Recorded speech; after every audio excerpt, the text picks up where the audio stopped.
Hello, everybody. Adam Parks here with another episode of Receivables Roundtable. Today, I am here with Kirsten Hawkins with SCJ, a commercial debt buyer. For the past couple of years, she has been my connection into the commercial marketplace, helping me to better understand what's going on in the commercial space versus the consumer space, where obviously I have spent the majority of my career.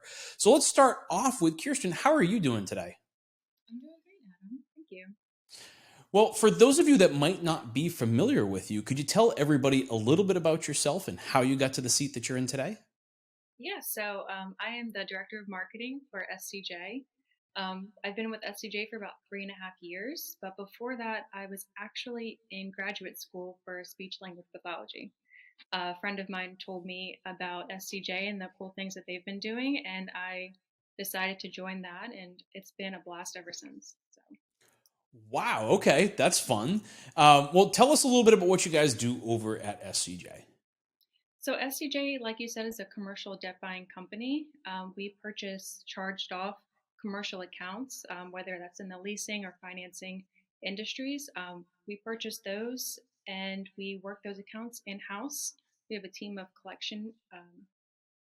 we have a team of collectors, and they work those accounts in house. And yeah.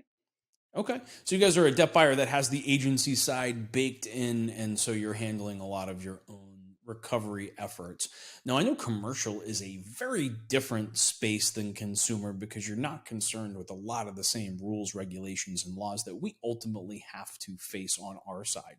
But that also opens up all different kinds of products and opportunities that we don't see on the consumer side.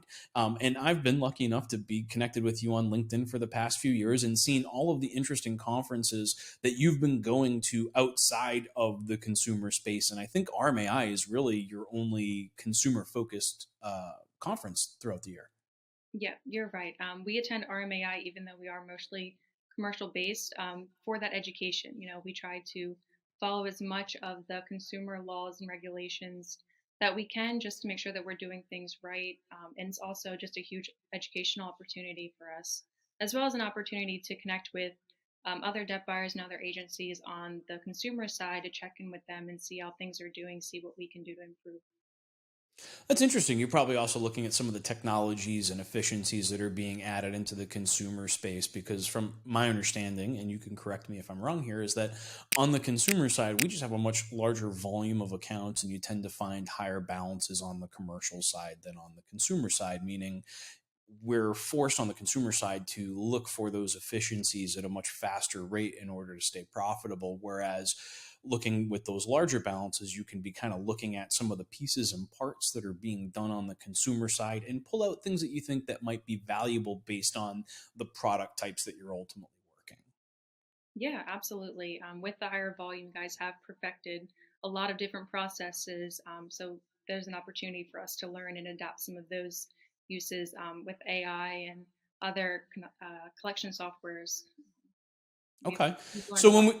when we think about like products, right, and product types, what kinds of products do you see on the commercial side of the world, right? Like how are businesses lending and borrowing from each other through what types of products? Um, I'm not too familiar with the lending side of it. I can see from the back end side of what they use. A lot of collection softwares having that adaptability to when an account's purchased, the smooth transition from those accounts being sent to us. Technology is huge on that side, making sure that things are getting sent over to us, all the documents, correspondence that are secure, making sure that they're secured when they're transferred over to us. Technology plays a huge key point in that aspect. Absolutely. Now, I know that you're going to some of the some different conferences, right? Like equipment leasing and financing and those kinds of things. And so, like, what kind of lending products are you seeing there? And where do you say like average balances seem to fall? Because if we're talking about much higher volumes, Yeah. right? Like you must be dealing with these average balances that are considerably higher than what we see on the consumer side. Yeah, we've seen accounts come through our office anywhere from, 5,000 to a couple million. I've seen accounts as high as 2.5 million be sold. And our sweet spot for what we like to purchase is that small ticket. Now, small tickets anywhere from, you know, as low as a couple thousand up to 250,000, and that's what we like to Okay. purchase personally. But for assets, we see stuff that has wheels on the road. So you're talking about your Mhm. trucks, your trailers, yellow iron, and then also just a mix of, your office supplies, restaurant equipment, Mhm. salon equipment. We see gym equipment. Anything that can be used um, within a business is considered commercial, and we purchase all those assets. So I got to ask this question though. You mentioned yellow iron. Is that like heavy construction equipment? Yep. hmm Okay. Had a couple I'm skid steers come through. Big jump trucks. Um, yeah, cranes and all kinds of all that. things, and We and haven't I had know a that stuff's crane gotten yet, but expensive. yeah. Oh, it can be very expensive. Trying to repossess a crane is a whole challenge on its own. We've seen some crazy stuff. I did not even consider the challenges of the commercial side when it comes to repossession. So you're probably Mhm. looking at, again, bigger ticket items, planes, boats, heavy equipment. I can imagine repossessing a crane would be quite a challenge. Yes. It's not like you can sneak up with a repo truck and hook it. Nope. No way. Wow. Okay. And I'm sure that the pricing of those types of products, and I won't ask you to go into like your individual, like what you guys are paying for portfolios, but I have to Mhm. assume that the prices of a portfolio or of an individual account would have a varied effect based on the collateralization. Now, um, uh, a dump truck, for example, might get a higher valuation because you can go repossess that, but a crane might get a different valuation because the availability of repossessing this off the top of a skyscraper is a very Mhm. different challenge. Exactly. Yes. We do have to take into consideration the type of equipment involved in the portfolio because of that pricing. If there's equipment tied to it, we're able to pay more, but there comes a limit. If we have a boat in the portfolio, that's going to be very difficult and expensive to repossess, a crane as well. Um, on the other side of that, if we have a portfolio full of restaurant equipment, that stuff doesn't resell very well, so that's going to bring the price down a little bit too. It's not going to have as much value. Oh, true. You don't have an open marketplace the way that you would for like autos, right? Like there's all Mhm. kinds of repossession, remarketing, and dealer auctions if you wanted to run a car, but they probably don't have the same thing for a crane or Mhm. restaurant equipment. Yes, and the way the market's been the last couple years, with just a shortage in parts and having used trucks, the value of those gone up. That stuff's been worth a lot more recently than it has in the past. Sure, especially if you can afford to sit on it for a period of time, but I'm assuming that you're probably trying to move those types of things pretty quickly. Yeah. Now, here's another kind of question that I have because my only experience on the commercial side came from commercial credit cards that had personal guarantees. So we were treating them more like consumer loans, but buying them at a Mhm. commercial pricing. Help me understand, do you find a lot of personal guarantees, but only in the smaller balance ranges? Or, how does personal guarantees in product types play into account here? Now, not all commercial transactions require a personal guarantor, Sure. but that's something that we look for. So we only purchase portfolios that do have that personal guarantor backed on the business loan or lease. That just adds more value for us. It's very easy for someone to shut down one business and go and open another one in another name Mhm. doing the same exact thing. So that just adds that little added layer of protection for us when we're purchasing, Mhm. and we're able to pay the lender more for that, having that guarantor. Yeah, it gives you a lot more options in terms of Yeah. your recovery because now you can go pierce that corporate veil in some instances or in many instances and kind of take it from there.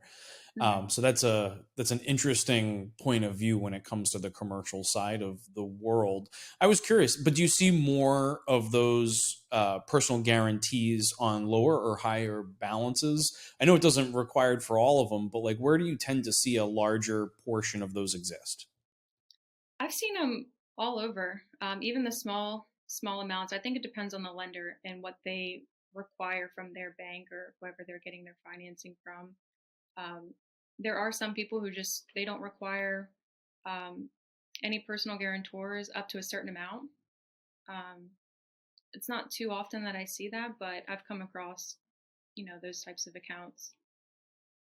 Sure, and I'm sure that you're going to find different variations here based on different products, different banks, right? Different Yeah. underwriting regulations and things of that nature. Hmm. Now, with commercial being a different world, what associations are you actively engaged in order to stay on top of things? Like I know you're coming to RMAI for Hmm. the education and kind of recon into what's happening in the consumer side of things, but how are you engaging in where does that commercial uh, kind of world exist? Where do you find something similar on the other side of the coin? Yes, so there's two associations that we are heavily involved in who offer lots of networking and educational material for us. One of those being ELFA, which is Equipment Leasing and Financing Association. They do a lot of advocacy for the commercial side of business. Um, NEFA is another one, National Equipment Financing Association. They they do a lot of events around the country, holding lots of regional meetup events, providing opportunities for companies to connect and also, you know, share educational resources at a regional level.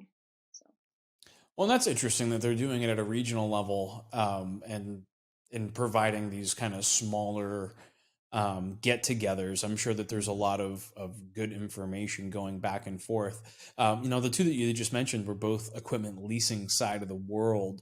Is that just the big cranes and trucks, or is that a combination of different types of products that might be the underlying account? it's a combination. Yep. I've seen equipment be leased for a variety of different uses. POS systems are a big one that's usually leased. When they're done with them, you return them back. A lot of these companies have a buyout option though. So whether it's your big equipment or your smaller office equipment, they usually provide an option to purchase it at the end. Mhm. That's just what I've come across. Um, they also most provide a flat out finance agreement, so where you can just finance that equipment as well. Straight up do a purchase versus, and I mean, Yeah. depending on your tax situation, you may be Hmm. looking at things and depreciations differently when you're owning it because you can't depreciate a lease. Yeah. But that's an interesting approach from the business owner's perspective, right? In the different ways that they may be looking at how they're financing the things that they need to run their business. Because if you're a construction crew and you're building a skyscraper, you need a crane, but you get different tax treatment of whether or not you're going to be leasing it or purchasing it, and that could have a dramatic effect on the outcome of your end product. That's very interesting. Have you been to like the IACCs and some of these other CLLAs and those kinds of groups? I personally have not, but we do send members to our members of our team to those events as well. There's just Okay. so much education there too. So Yeah, I'm assuming it's probably compliance going to some of those compliance. and Yeah. getting a feel for for what's happening there, and that's that's always a positive to make sure that you're staying on the educated side, and all of that. I know as RMAI has looked at these things, commercial is always an interesting new area, right? And I think that those of us that have lived on the consumer side have always kind of looked at commercial with wonder, Hmm. about what is kind of happening on the other side. What is it like to not be so stringently regulated? Although I'm sure a lot of these regulations carry over, and like you talked about at the beginning, that's kind of one of your focuses at SCJ is treating even these commercial accounts with the consumer point of view or a consumer lens, so that you're minimizing your risks on so many different levels. Yeah. Yeah. It's a very interesting approach to what you guys are doing over there. Yeah. I hope that the RMAI this year was a successful conference for you, Mhm. and that you guys enjoyed the education, networking opportunities, and other things that came along with this week's conference. Yeah. RMAI is always a blast. It's always great to see everyone and reconnect on the consumer side. And always just get some more education. Yeah. Awesome. Well, for those of you that are watching, if you have additional questions on the commercial side of the world, I'm willing to bet I can poke and prod her to come back and answer some more questions for us. But Kirsten and I will be answering the questions here on YouTube and LinkedIn going forward. If you have additional questions you'd like to ask us, you can leave those in the comments below. Or if you have additional topics you'd like to see us discuss, you can leave those in the comments as well. But until next time, it was great to see you this week. And I really look forward to talking with you a little bit more about the commercial side of the business. Thank you, Adam. Awesome. Thank you, everybody, for watching, and we'll see you again soon.